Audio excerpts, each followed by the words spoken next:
बिस्मिल्लाहिर्रहमानिर्रहीम। अस्सलाम वालेकुम स्टूडेंट्स। फार्मास्यूटिक्स का पार्ट वन, ठीक है, फार्मेसी टेक्नीशियंस का हमारा फार्मास्यूटिक्स का पार्ट वन का लेक्चर है। हमारा सेकंड चैप्टर है ड्रग का फार्मास्यूटिक्स के अंदर। इसके बारे में हम डिस्कस करते हैं कि ड्रग क्या होता है, ठीक है, उसकी क्लासिफिकेशंस क्या हैं, किस तरह से हम उनको आगे फर्दर क्लासिफाइड करते हैं। सबसे पहले हम ड्रग के बारे में देखते हैं, ड्रग की डेफिनेशन क्या है। ड्रग, अगर हम वैसे एक बात करें तो बेसिकली ड्रग हमारे पास कोई भी मेडिसन है, ठीक है, कोई भी मेडिसन, कोई दवाई जिसको हम किसी भी बीमारी को ट्रीटमेंट करने के लिए लेते हैं उसको हम ड्रग कहते हैं, ठीक है। तो ड्रग क्या है? ड्रग बेसिकली एक मेडिसन है, कोई भी मेडिसन जिसको हम किसी भी बीमारी को ट्रीट करने के लिए देते हैं उसको हम ड्रग कहते हैं। तो आपकी बुक में जो एथेंटिक डेफिनेशन दी हुई है according to Ansel, Ansel basically pharmaceutics की एक बुक है, ठीक है, उसका एक राइटर है एंसल्स, तो उसको हम एंसल्स की बुक कहते हैं।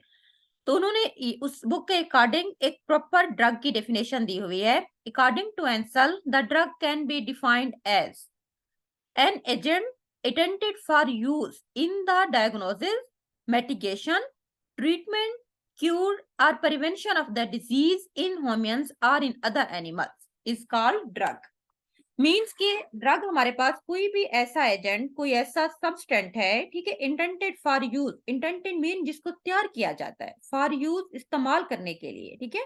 इंटेंटेड मीन जिसको तैयार किया जाता है, फॉर यूज इस्तेमाल करने के लिए, इन द डायग्नोसिस बीमारियों को डायग्नोस करने में, उसकी तशखीस करने के लिए, मिटिगेशन उनका कम करने के लिए, बीमारियां जो है ना उनको मिटिगेट का मतलब होता है कम करना, ठीक है, उनकी सिवियरिटी को कम करने के लिए, ट्रीटमेंट उनको इलाज करने के लिए, क्यूर उनको मुकम्मल तौर पर खत्म करने के लिए, प्रिवेंशन, ठीक है, उनसे रोकने के लिए ऑफ द डिजीज बीमारियों को, इन ह्यूमंस चाहे तो वो इंसानों में है और इन अदर एनिमल्स या दूसरे जानवरों के अंदर, तो हम उसको ड्रग कहते हैं। वैसे सिंपल अगर आपसे कोई पूछे कि ड्रग क्या है तो आप कह सकते हैं कि ड्रग कोई भी मेडिसिन है जो किसी भी पेशेंट को हम देते हैं, किसी भी इंसान को, जानवर को, किसी किसी डिजीज को ट्रीट करने के लिए हम उसको ड्रग कहते हैं। लेकिन प्रॉपर अकॉर्डिंग टू एंसल्स, ड्रग कोई भी ऐसा एजेंट्स होता है जो हम यूज करते हैं डायग्नोज करने के लिए, ठीक है, मिटिगेट करने के लिए, ट्रीटमेंट करने के लिए एंड प्रिवेंट करने के लिए एनी स्पेसिफिक डिजीज, किसी भी डिजीज को इन ह्यूमन बीइंग्स और इन अदर एनिमल्स, तो हम उसको ड्रग का नाम देते हैं। नेक्स्ट हमारे पास है क्लासिफिकेशन ऑफ ड्रग। ड्रग को हम किस तरह से क्लासिफाइड करते हैं? On the basis of cell, ठीक है। क्लासिफिकेशन की अगर हम बात करते हैं तो हमारे पास दो तरह के आपकी बुक में सिलेबस में है क्लासिफिकेशन है। फर्स्ट है on the basis of cell, second है on the basis of source. तो पहले हम डिस्कस करते हैं कि on the basis of cell, अगर हम सेल की बात करते हैं, जो फार्मेसी के ऊपर, ठीक है, आप ड्रग को सेल करते हैं, पेशेंट को डिस्पेंस करते हैं बेसिकली, तो उसकी फर्दर दो टाइप्स हैं। On the basis of sale drug की दो टाइप्स हैं, एक है ओवर द काउंटर ड्रग जिसको हम ओटीसी भी कहते हैं, ठीक है। सेकंड हमारे पास है प्रिस्क्रिप्शन ड्रग, जिसको हम पेशेंट को कोई प्रिस्क्रिप्शन दे के हम उनको जो है ना डिस्पेंस करते हैं, उनको हम प्रिस्क्रिप्शन ड्रग कहते हैं। तो फर्स्ट हम देखते हैं कि ओवर द काउंटर ड्रग्स जिसको हम ओटीसी भी कहते हैं। और सबसे पहले ये है कि आपको पता होना चाहिए कि ओटीसी क्या है। OTC mean over the counter, means ऐसे ड्रग जो फार्मेसी पे आप किसी भी पेशेंट को विदाउट प्रिस्क्रिप्शन उसको डिस्पेंस कर देते हैं, ठीक है। विदाउट प्रिस्क्रिप्शन का मतलब होता है कोई डॉक्टर जो एक रिटन ऑर्डर लिख के देता है, तो उसके अकॉर्डिंग हम कुछ मेडिसिन डिस्पेंस करते हैं जिनको हम प्रिस्क्राइब ड्रग कहते हैं। जबकि कुछ मेडिसिन हम पेशेंट को ऐसी भी फार्मेसी पे सेल करते हैं, हम डिस्पेंस करते हैं, जिनके लिए किसी स्पेसिफिक प्रिस्क्रिप्शन की जरूरत नहीं होती। फॉर एग्जाम्पल, आपके पास एक पेशेंट आता है, ठीक है, वो कहता है उसके सर में दर्द है, आप उसको पैनाडॉल दे देते हो, वो आपसे कहते हैं मुझे कोई पेन किलर दे दो। या कोई आता है मुझे कहता है खांसी है, ठीक है, आप उसको कफ के लिए हेड्रालिन सिरप दे लेते हैं, पल्मोनोल दे देते हैं।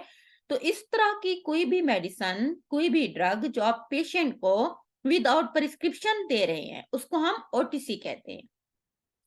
सो उन्होंने लिखा हुआ है कि OTC is the group of the drug that does not required any prescription for their dispensing. OTC क्या है कि ऐसा ग्रुप ऑफ ड्रग है जिनको अपने डिस्पेंस करने के लिए किसी प्रिस्क्रिप्शन की जरूरत नहीं होती।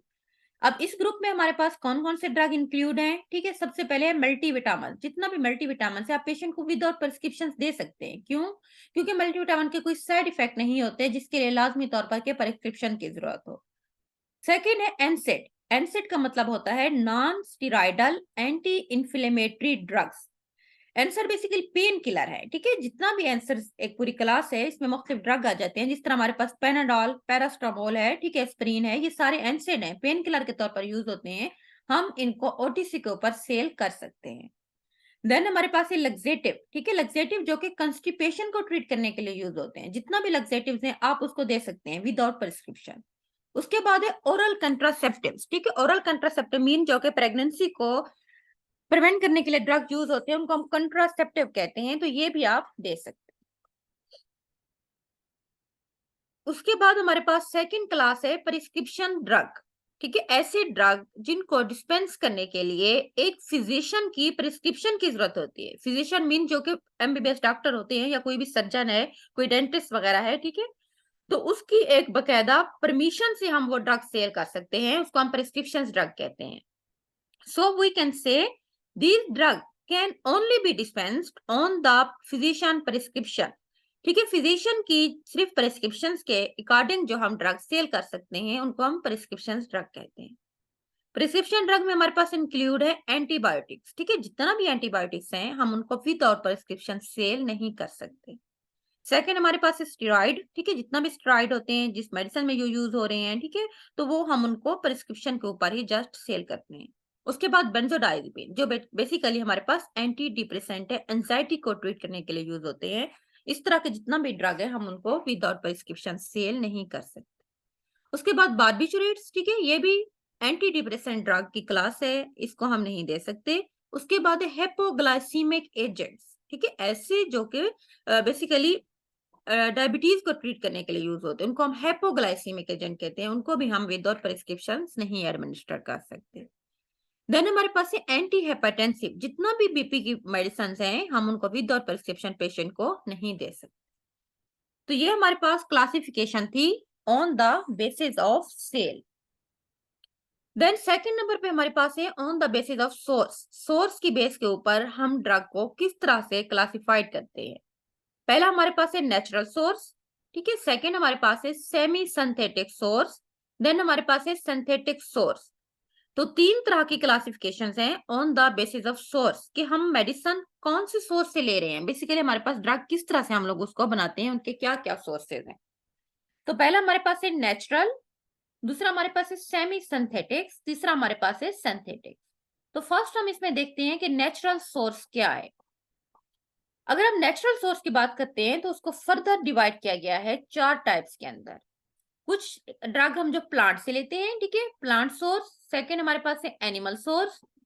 थर्ड नंबर पे हमारे पास है मैक्रोबियल सोर्स, जिसमें हम मैक्रोब्स वगैरह को यूज करके अपनी मेडिसिन बनाते हैं। देन हमारे पास है मिनरल सोर्स, मुख्तलिफ मिनरल्स वगैरह को हम यूज करते हैं। तो पहले हम देखते हैं कि प्लांट सोर्स से हम कौन से ड्रग बना सकते हैं। This is the group of the drug that obtain from plant, ठीक है। वो ड्रग जिनको हम प्लांट से ऑब्टेन करते हैं उनको हम प्लांट सोर्स कहते हैं। उसमें हमारे पास एग्जांपल है रिजर्पिन, ठीक है। Reserpine is obtain from Rauwolfia serpentina, एक प्लांट है जिसका नाम है रोवल्फिया सर्पेंटिना। उससे हम जो ड्रग बनाते हैं उसको हम रिजर्पिन कहते हैं। ये बेसिकली बीपी को ट्रीट करने के लिए यूज होती है, एंटी हेपेटेंसिव ड्रग है। उसके बाद हमारे पास है सिनामल अल्डिहाइड, ठीक है। Cinnamaldehyde obtain from Cinnamomum loureirii, एक प्लांट है, उससे हम लेते हैं सिनम अल्डिहाइड, जिस ठीक है उसका ये सोर्स है। देन हमारे पास है डाइजॉक्सन। डाइजॉक्सन क्या है कि इज ऑब्टेन फ्रॉम डेजिटेलिस लैनेटा। डेजिटेलिस लैनेटा एक प्लांट का बॉटनिकल नेम है जिसको हम डेजिटेलिस प्लांट है, ठीक है, जिसका डेजिटेलिस हम लैनेटा कहते हैं। इससे हमें जो ड्रग मिलता है,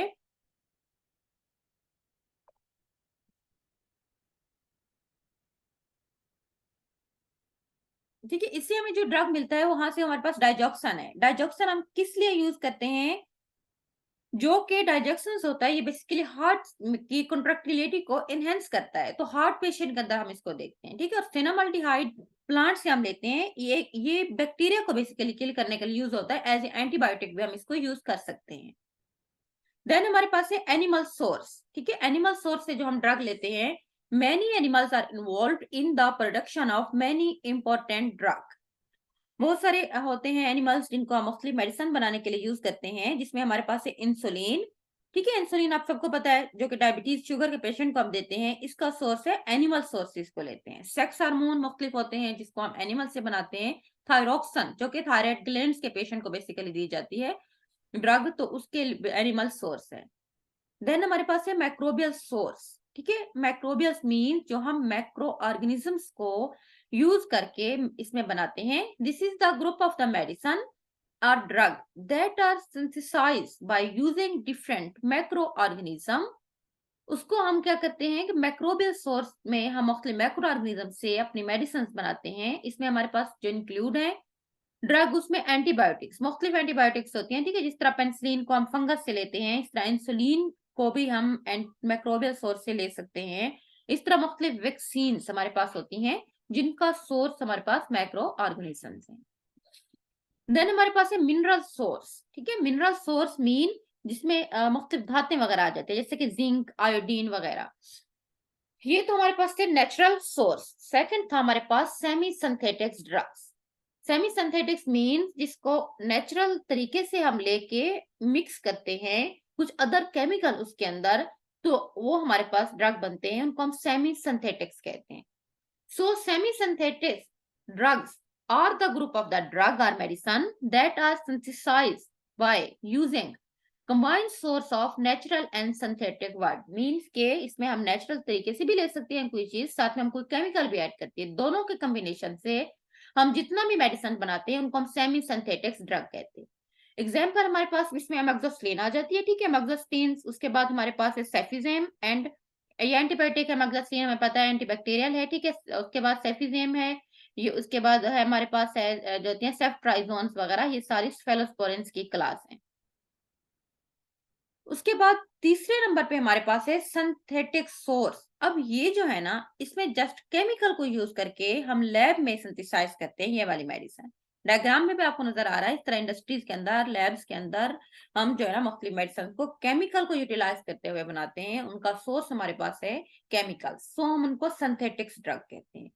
So we can say synthetic drug are the group of the drug and medicine that are totally synthesized in the laboratory by using chemical or substance। ठीक है, केमिकल या सब्सटेंस को यूज करते हुए जिनको हम टोटली तौर पे लैब के अंदर बनाते हैं, उनको हम सिंथेटिक्स ड्रग कहते हैं। एग्जाम्पल हमारे पास है पैरासीटामोल। ठीक है, पैरासीटामोल को बेसिकली हम इसमें केमिकल यूज करते हैं जो हमारे पास एसिटोअमिनोफेन होता है। ठीक है, तो वो हम उसके अंदर बेसिकली यूज करते हैं, तो हमारे पास पैरास्टामोल बनती है जो पैनाडॉल के नाम से मार्केट्स में आती है। उसके बाद एस्पिरिन। ठीक है, इसके अंदर एसिटाइल सैलिसिलिक एसिड यूज होता है। इस तरह हमारे पास सिप्रोफ्लोक्सासिन के अंदर फ्लोक्सासिन यूज होता है। ठीक है, सल्फोनामाइड्स ग्रुप के अंदर जितना भी सल्फेट्स वगैरह हम इसमें केमिकल यूज करते हैं। तो ये हमारे पास सोर्स था जिसको हम सिंथेटिक सोर्स कहते हैं।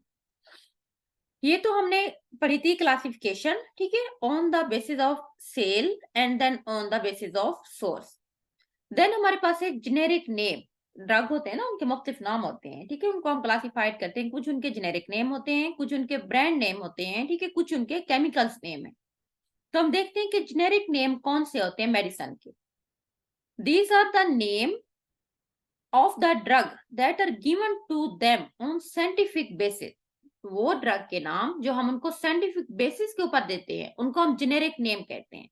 This is the official name of a drug. Generic name को आप उसका ऑफिशियल नेम कह सकते हैं, जो कि ऑफिशियल बीपी की, यूएसपी की, ठीक है, एनएफ की, नेशनल फार्मुलरी की, ये बुक्स होती हैं जो ऑफिशियल बुक्स हैं जिनमें इनके स्टैंडर्ड नेम है, उनको हम जेनेरिक्स नेम कहते हैं।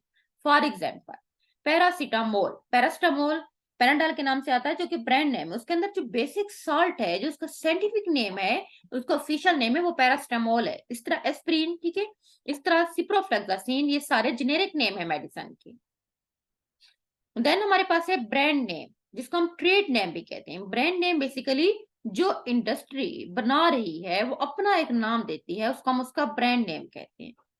So these are the name of the medicine that are given on the basis of proprietorship. ठीक है, प्रोप्राइटरशिप का मतलब होता है किसी की मलकियत होना, जो खुद अपनी प्रॉपर्टीज जिसकी है उसकी बेस के ऊपर वो उसको नाम दे रहा है, तो हम उसको उसका ब्रांड या ट्रेड नेम कहते हैं। These names are given to identify one product from another। Brand name देने का क्या मकसद ये होता है कि हम आइडेंटिफाई कर सके हम एक ड्रग को दूसरे ड्रग के। अगर फर्स्ट में हाई नून एक अपना ड्रग बना रही है, ठीक है, पैनाडॉल के नाम से, से हमारा सिरप है, जबकि साथ में हमारे पास अगर हम सीसीएल की बात करते हैं, जो फार्मास्यूटिकल इंडस्ट्री है, वो कार्पोल के नाम से बना रही है। साल्ट दोनों में सेम है, उसके अंदर भी उन्होंने क्या डाला हुआ है, पेनाडाल के अंदर एसिटामिनोफेन डाला हुआ है, कार्पोल के अंदर भी एसिटामिनोफेन है हमारे पास, लेकिन दोनों के जो ब्रांड नेम है वो चेंज है। क्यों? ताकि हम आइडेंटिफाई कर सकें कि ये हाइनून का प्रोडक्ट है, ये हमारे पास सीसीएल का प्रोडक्ट है। तो वो ब्रांड नेम होते हैं प्रोडक्ट को आइडेंटिफाई करने के लिए एक चीज से दूसरी चीज में। फॉर एग्जाम्पल, जिस तरह पैरास्टामोल, ठीक है, मेन जो नेम है पैरास्टामोल के मुख्तलिफ नाम से आता है, जो मैंने आपको पहले बताया था, पेनाडाल के नाम से भी आती हैं, कालपोल के नाम से भी आती हैं, उसके बाद है डिस्प्रोल के नाम से भी आती हैं। मेन केमिकल सेम है, पैरास्टामोल है उनका ऑफिशियल नेम, लेकिन उसमें ब्रांड नेम चेंज है। इसी तरह अगर हम डेक्लोफेनिक सोडियम की बात करते हैं, जो बेसिकली एक सॉल्ट है, ठीक है, मेन जो उसका ऑफिशियल नेम है, डेक्लोरान के नाम से टैबलेट आती हैं, पेन किलर है, ठीक है, एनसिड के तौर पे यूज होती हैं। इसी तरह वोल्ट्रॉल के नाम से भी आ रही हैं। इसी तरह हम अगर एस्पिरिन की बात करते हैं, एस्पिरिन के ब्रांड नेम डिस्पेरिन के नाम से कुछ में आ जाती हैं, कुछ लोप्रिन के नाम से, ठीक है, कुछ इंडस्ट्रीज उनको बना रही हैं। तो नेक्स्ट हमारे पास है केमिकल नेम। पहले हमने उसके जेनेरिक नेम, जो ऑफिशियल नेम है बेसिकली। सेकंड नंबर पे हमने उनका पढ़ा था ब्रांड नेम, जो कि उसको कंपनी अपना एक नाम देती है। देन हमारे पास है chemical name. These are the name which are given to the drugs on the basis of presence of different atom और molecules and their inter relationship. मुख्तलिफ ड्रग्स के अंदर जो केमिकल यूज हो रहे हैं, केमिकल की कंपोजिशन हम देखते हैं, केमिकल्स के अंदर एटम या मॉलिक्यूल्स डिफरेंट कितना मौजूद हैं, उसकी बेस के ऊपर उनका आपस में क्या जो ना रिलेशनशिप है, उस बेस के ऊपर हम उनको जो नाम देते हैं, उनको हम केमिकल्स नाम देते हैं। ये जो बेसिकली केमिकल्स नेम है, ये रिवॉल्स मीन ये जहर करते हैं every part of the compounds molecular structure. Molecule की बेसिकली हम यहाँ पे स्ट्रक्चर की बात करते हैं कि हर एक मॉलिक्यूल्स की स्ट्रक्चर क्या है, कौन सा इसके अंदर उसका नाम यूज हुआ है, केमिकल। फॉर एग्जाम्पल, अगर हम एस्पिरिन की बात करते हैं, ठीक है, एस्पिरिन जो कि एक ऑफिशियल नेम है, मार्केट के अंदर उसका ब्रांड नेम डिस्प्रिन के नाम से आएगी, येलोप्रिन के नाम से आएगी। अब उसका केमिकल नेम क्या है, उसका जो सॉल्ट, जो केमिकल उसके अंदर बेसिकली यूज हो रहा है, और वो सॉल्ट, वो केमिकल उसके अंदर एसिटाइल सैलिसिलिक एसिड है, ठीक है। Acetyl salicylic acid basically acetic acid और सैलिसिलिक एसिड दोनों कंबाइन होकर एसिटाइल सैलिसिलिक एसिड बना देते हैं, जो कि मॉलिक्यूलर स्ट्रक्चर है इसके अंदर। तो इसकी नाम बेस के ऊपर जो हम उसको नाम देंगे, उसको हम उसका केमिकल नेम कहते हैं। देन हमारे पास इस तरह अगर हम पैरास्टामोल की बात करते हैं, जो बेसिकली पेनाडाल ब्रांड नेम है, ठीक है, पैरास्टामोल उसका ऑफिशियल नेम है, जिसको हम उसका जेनेरिक नेम भी कहते हैं। इसका केमिकल नेम क्या होगा, जो इसके अंदर साल्ट है, साल्ट इसमें क्या होता है बेसिकली, जो केमिकल अगर हम स्ट्रक्चर की बात करते हैं, एसेटामिनोफेन मैंने बोला था, एसेटामिनोफेन का जो केमिकल नाम है ना, वो भी एसिटाइल पैरा अमेनोफिनोल है, ठीक है। उसमें क्या है, एसिटाइल पैरा अमेनोफिनोल। इसके अंदर बेसिकली एक केमिकल है, उसकी स्ट्रक्चर की बेस के ऊपर हमने इसको केमिकल नाम दिया है। तो ये हमारे पास थे name of the drug. Then हमारे पास स्ट्रेंथ क्या होती है। हम कहते हैं ना कि इस ये मेडिसिन है 20 mg की है, ठीक है, या कोई मेडिसिन हमारे पास 10 mg की है, जिस तरह ऊपर हमने लोप्रिन की बात हुई थी, जो टैबलेट 75 mg की है। तो उस चीज को, वो अमाउंट ऑफ द ड्रग जो एक यूनिट डोजेज फॉर्म के अंदर पेशेंट को एडमिनिस्टर करते हैं, जो उसको थेराप्यूटिक इफेक्ट देती है उसी डोज के ऊपर, उसको हम स्ट्रेंथ कहते हैं। फॉर एग्जाम्पल, अगर मैंने 5 mg का मैक्सल कैप्सूल एक पेशेंट को दिया है, तो उसने एक कैप्सूल जो है ना, वो 5 mg का है, और उसने वो एक सिंगल डोज में लेना है। तो एक यूनिट डोजेज फॉर्म के अंदर, जो एक मैं डोजेज फॉर्म के अंदर अमाउंट ऑफ ड्रग अपने पेशेंट को दे रही हूँ, उसको उसकी स्ट्रेंथ कहेंगे। सो आप कह सकते हैं strength is the amount of the drug, drug की वो मिकदार है एक डोजेज फॉर्म के अंदर या यूनिट डोजेज फॉर्म के अंदर, जो अपने पेशेंट को एडमिनिस्टर करती हूँ, उसको उसकी स्ट्रेंथ कहते हैं। फॉर एग्जाम्पल, अगर मेरे पास 5 mg का कैप्सूल है, तो ये पेशेंट को एडमिनिस्टर कर रही हूँ, तो ये उसकी स्ट्रेंथ है। इसी तरह अगर हम सिरप की मैं बात करती हूँ, 250 mg पर 5 ml, इसका मतलब है कि 5 ml वाटर के अंदर मैंने 250 mg अपना ड्रग डिसॉल्व किया है, तो मेरे पास सस्पेंशन बन गई है, हमारे पास सिरप बन गया है। तो ये उसको मैंने इतना एडमिनिस्टर करना है, एक उसको मैंने देना है टी स्पून, ठीक है, 5 ml फर्स्ट को मैं उसको एडमिनिस्टर कर रही हूँ, तो मैं उसको 5 ml का एक टी स्पून दे दूँ। मीन्स के स्ट्रेंथ उसकी अमाउंट होती है जो मैं अपने पेशेंट को एडमिनिस्टर कर रही हूँ, तो उसको हम स्ट्रेंथ ऑफ द ड्रग कहते हैं। ये हमारे पास चैप्टर था फार्मास्यूटिक्स का चैप्टर 2। ठीक है, ये हमारे पास एंड हो गया है। इसमें से मोस्ट इंपोर्टेंट चैप्टर है ड्रग की डेफिनेशन पता होना चाहिए, क्लासिफिकेशन ऑफ द ड्रग, दो तरह की क्लासिफिकेशन है, on the basis of sale, then हमारे पास है on the basis of source. On the basis of sale mean उसको फर्दर दो टाइप्स में डिवाइड किया गया है, ओटीसी ओवर द काउंटर, जिनको हम विद आउट प्रिस्क्रिप्शन पेशेंट को डिस्पेंस कर सकते हैं। देन हमारे पास है विद प्रिस्क्रिप्शन, जिसको हम प्रिस्क्रिप्शन ड्रग कहते हैं, मींस कि एक फिजिशियन की रिटर्न प्रिस्क्रिप्शन के बगैर वो हम पेशेंट को एडमिनिस्टर नहीं कर सकते। देन हमने क्लासिफिकेशन पढ़ी है on the basis of source, कौन से सोर्स हैं। ठीक है, दो हमने उसको क्लासिफाई किया था, natural source, semi synthetic and then synthetic. Natural source की अगर हम बात करते हैं उसमें हमने फर्दर 4 सोर्स पढ़े हैं, प्लांट, एनिमल सोर्स, उसके बाद हमारे पास था मिनरल सोर्स। ठीक है, देन हमारे पास था तीसरे नंबर पे हमारे पास था मैक्रोबियल सोर्स। उसके बाद हमने सेमी सिंथेटिक ड्रग पढ़े थे, जिसमें नेचुरल एंड केमिकल दोनों के कॉम्बिनेशन को यूज करके हम अपनी मेडिसिन बना रहे हैं। उसके बाद हमने पढ़ा था सिंथेटिक सोर्स, सिंथेटिक मीन जिसमें जस्ट टोटली तौर पे हम उसको लैब में बनाते हैं केमिकल को यूज करके। उसके बाद हमने नेम पढ़े हैं मेडिसिन के, कुछ उनको हम जेनेरिक नेम है जो उनका बेसिकली ऑफिशियल नेम है, जिस तरह पैरास्टामोल है, एस्प्रिन है, ये उनके ऑफिशियल नेम है। इसी तरह हमने ब्रांड नेम पढ़े थे, ब्रांड नेम जो कंपनी उनको नाम दे रही है आइडेंटिफाई करने के लिए एक ड्रग को दूसरी ड्रग के दूसरी कंपनी से। फॉर एग्जाम्पल जिस तरह कारपोल, ठीक है, इस तरह हमारे पास पैनाडॉल के मुख्तलिफ नाम है, पैनाडॉल के नाम से कारपोल, डिस्प्रोल। ठीक है, इस तरह टैबलेट की अगर हम बात करते हैं डेक्लोरान, वोल्ट्रॉल के नाम से, ये सारे ब्रांड नेम है।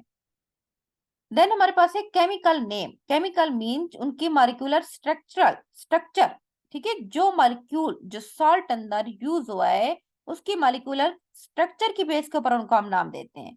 जिस तरह हमने पढ़ा था कि एस्पिरिन के अंदर एसिटाइल सैलिसिलिक एसिड है। देन स्ट्रेंथ की डेफिनेशन आपको पता होना चाहिए, वो अमाउंट ऑफ ड्रग जो एक यूनिट डोजेज फॉर्म के अंदर मौजूद है जो मैं अपने पेशेंट को दे रही हूँ, वो उसकी स्ट्रेंथ कहलाती है। ठीक है बेटा, तो ये हमारे पास था फार्मास्यूटिक्स का चैप्टर 2। इसको मैं इधर ही एंड कर रही हूँ, नेक्स्ट हम इंशाल्लाह चैप्टर 3 स्टार्ट करेंगे। अल्लाह हाफिज।